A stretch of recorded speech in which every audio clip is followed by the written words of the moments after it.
Planning life में थोड़ी जरूरी है, करनी चाहिए। अगर प्लानिंग सही हो तो बंदा कुर्सी पर टिका रह सकता है,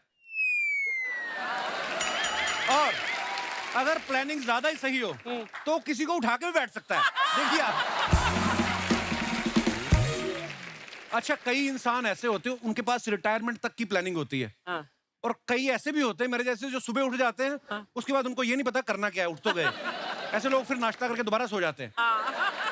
फिर दोपहर को उठते हैं, फिर पूछते हैं खाने में क्या बना है अभी, क्योंकि इनका करियर का कुछ बने ना बने, खाना इनको टाइम पे बनना चाहिए इनके लिए। कई लोगों को तो ब्रश करने के लिए भी प्लानिंग करनी पड़ती है। अभी करूं कि नाश्ते के बाद करूं, अभी कर लिया तो नाश्ते के बाद फिर से दांत गंदे हो जाएंगे, तो नाश्ता कर लेते हैं। फिर ये नाश्ता कर लेते हैं, फिर सोचते हैं अब कर लूं, नाश्ता तो हो ही गया, क्या लंच के बाद? तो कुल्ला कर लेता हूँ, लंच के बाद करता हूँ, क्योंकि लंच में बना है मटन, तो मटन दांतों में फंसेगा तो उधर ब्रश लगेगा। तो कई इतनी प्लानिंग करते हैं। कभी कभी लगता है ना आदमी बड़ी गंभीर बात सोच रहा है, हम किसी को बैठते हैं ना, देखते हैं। हाँ। फॉर एग्जाम्पल ये शतरंज वाले हाँ। जब खेल रहे होते हैं, ऐसे ही बैठे ना, हाँ। हाँ। हाँ। सामने वाले को लगता है कि बहुत कोई गहरी चाल सोच रहा चाल है, चलने वाला है। वो बैठा बैठा सोच रहा होता है कि सुबह जब घर से निकला था, हाँ। बीवी ने बोला था ये लिपस्टिक के निशान किसके हैं, तो मैंने बोला फ्लाइट है, जाने दे, आके बात करते हैं। अब जाऊंगा तो वहीं से शुरू करेगी, क्या करूं, शराब पी के चला जाऊं, लड़ पड़ूं जाके, खुद का एक्सीडेंट करवा लूं, क्या करूं। आदमी इतनी तिकड़ में सोच रहा होता है, बीवी का डर, इतना डर होता है। और उस शतरंज के खिलाड़ी को देख के जो लोग सोच रहे होते हैं ना कि ये राजा को बचाने की सोच रहा है, वो खुद की रानी से डरा बैठा होता है बेचारा। एक हमारे बैंक वाले हैं, ये रिटायरमेंट प्लानिंग बेच रहे होते हैं। अपने दिनेश को एक दिन फोन आया, कहते हेलो सर, फलाने फलाने बैंक से बोल रही हूँ, you know sir, now you are 45, आप जब 60 साल के हो जाएंगे आपको 5 करोड़ रुपए मिलेगा, उसके लिए आपको करना सिर्फ ये है, आपको हर महीने हमें 50,000 भेजना है। कहता मेरे पास इससे भी बेहतर प्लान है। वो कहती क्या, कहता आप मुझे शाम को ही 5 करोड़ दे दो, मैं आपको हर महीने 50,000 दूंगा। वो कहती सर इसके लिए क्या करना होगा, कहता बस आपको यही करना है, आपको मुझे ढूंढना होगा मैं कहाँ हूं।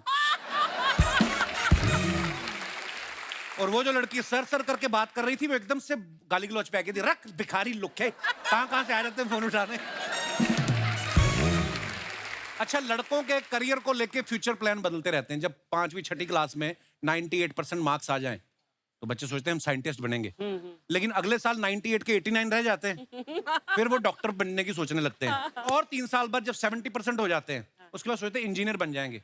और फिर ग्रेजुएशन होती है ना 45% के साथ, उसके बाद वो मोबाइल पे वो लिंक सर्च कर रहे होते हैं जिसपे लिखा आता है ना घर बैठे 10,000 कमाएं। प्लानिंग बड़ी चेंज होती है हालात के हिसाब से। अच्छा जो बच्चे अच्छे नंबर से पास होते हैं वो तो रिजल्ट आते प्लानिंग करने लगते हैं किस कॉलेज में एडमिशन लेना है, और जिन बच्चों को पता होता है कि रिजल्ट खराब आएगा वो प्लानिंग करते हैं बाप की पिटाई से बचने की। तो सोचते हैं कि 4 बजे रिजल्ट आएगा, 3:45 बजे मामा के यहाँ चला जाता हूँ, वो तो खुद पड़ोसन के साथ पकड़ा गया, मुझे कुछ कहेगा भी नहीं। तो ऐसी ऐसी प्लानिंग करते हैं। अच्छा लोग अपने बर्थडे की प्लानिंग करते हैं, बच्चों के बर्थडे की प्लानिंग करते हैं, घर के बुजुर्गों को थोड़ा नजरअंदाज कर दिया जाता है। कई बार तो ऐसा होता है कोई दादा परदादा हो ना, उनका मौके पे ही आता था, अरे तो दादाजी का बर्थडे है। फिर मौके पे तैयारी कैसे करे, दादा को खुद लगा रखा है गुब्बारे फुलाने पे, दादा बेचारा लगा होता है एक ही फेफड़े से गुब्बारे भर रहा होता।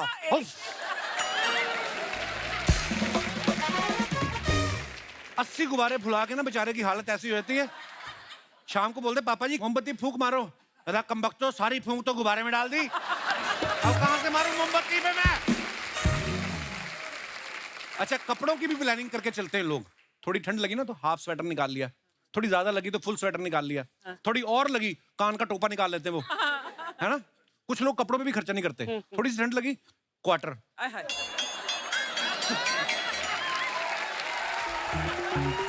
थोड़ी और लगी तो हाफ, और थोड़ी ज्यादा लगी तो खंबा। खंबा नहीं, आग भी सेकते हैं लोग हर बात पे। कुछ लोगों की ना खुद के लिए कोई प्लानिंग नहीं होती, दूसरों को चिल्ला चिल्ला के आईएएस बनने की प्लानिंग बता रहे होते हैं।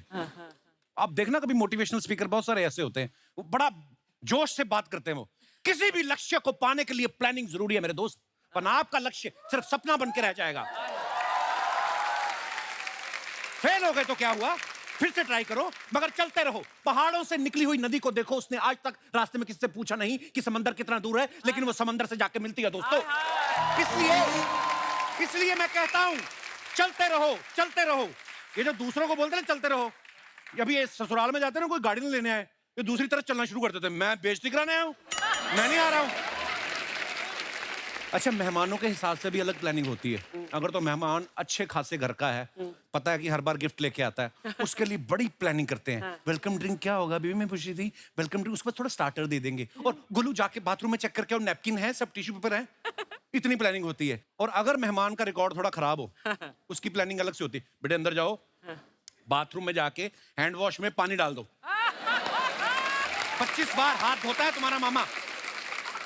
फिर मामा जब आता है ना, वो अपने तरीके से नोट मार रहा होता है, भाई इस बार बारिश इतनी ज्यादा हुई है, हमारे तो आप बिलीव नहीं करेंगे, छत से पानी आ रहा था, और आपके तो मैंने देखा है हैंड वॉश में भी पानी आ रहा है।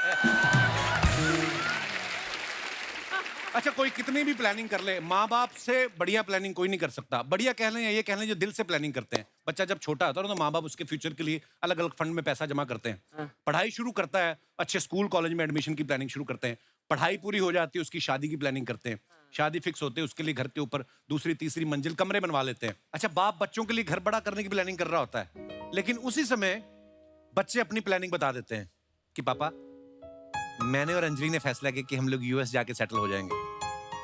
उस समय बाप के गले का जो कौवा होता है ना, ऊपर नीचे होता है कि हैं?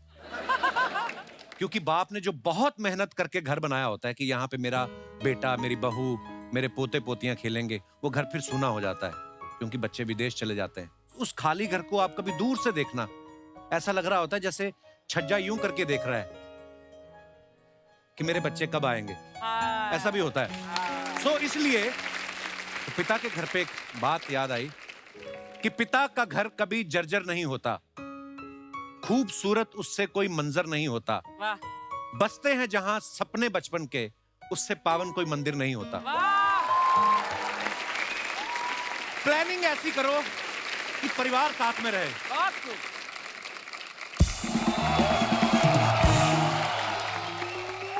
और जीजा, क्या प्लानिंग कर रहे हो?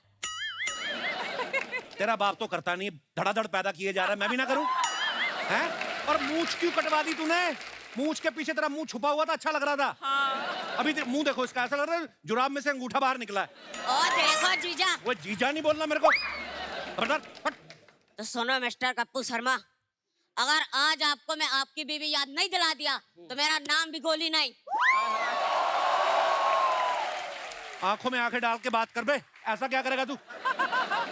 जो भी करेगी बिंदु दीदी करेगी, और ऐसा करेगी ना, आपकी पूरी याददाश्त वापस आ जाएगी। अच्छा, बिंदु दीदी, स्टेज पे आग लगा दो। स्टेज तेरे बाप की है, स्टेज पे आग लगा दो। Lights off. शर्मा जी, मैंने कहा आई लव यू। ये तूने कल भी कहा था। कुछ याद आया? बहन जी एक बात बताओ, ये आपके खाने में कोई नशीली चीज गिर गई है या डेलिबरेटली कोई नशा करके आई हैं आप? हैं?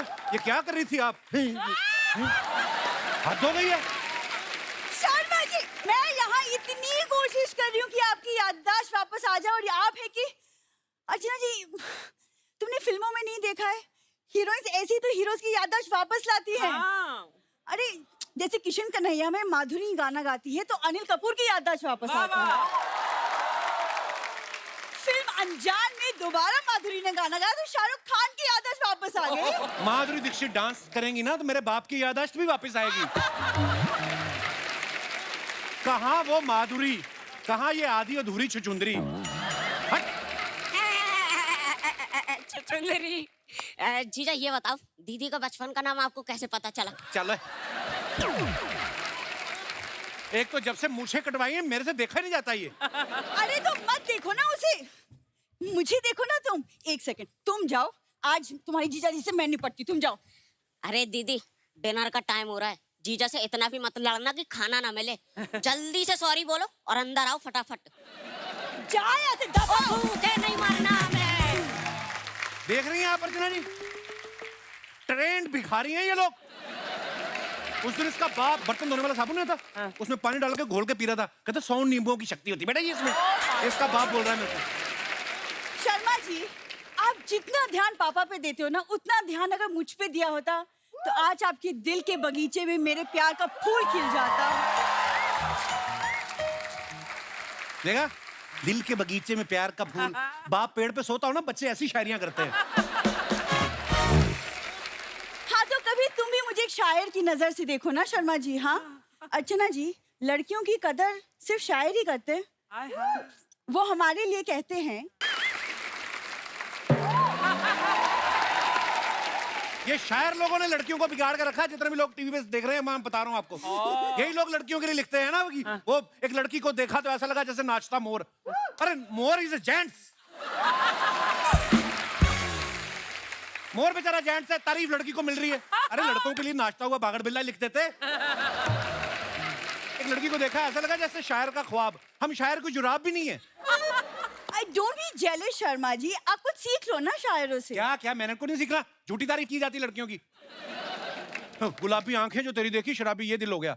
आप सुनसान रास्ते पे जाओ, गुलाबी आंखों वाली लड़की मिल जाए ना, आदमी की चीखें निकल जाए। भूतनी भूतनी बोल के भागेगा वो। अब लड़कियों का जलवा है ही कुछ ऐसा, है ना? जलवा तो मुझे तेरा पता नहीं। तेरा हलवा मैंने देखा कल, इतना खराब हलवा मेरे से तो खाया नहीं गया। और जिस बिल्ली ने खाया उसका मुंह चिपक गया। वो बोलती इतना सा ही खोल दो, मैं स्ट्रॉ से दूध पी लूंगी। जा। शर्मा जी, मुझे पता था आप ये वाली बातें ना बिल्कुल भी नहीं समझेंगे।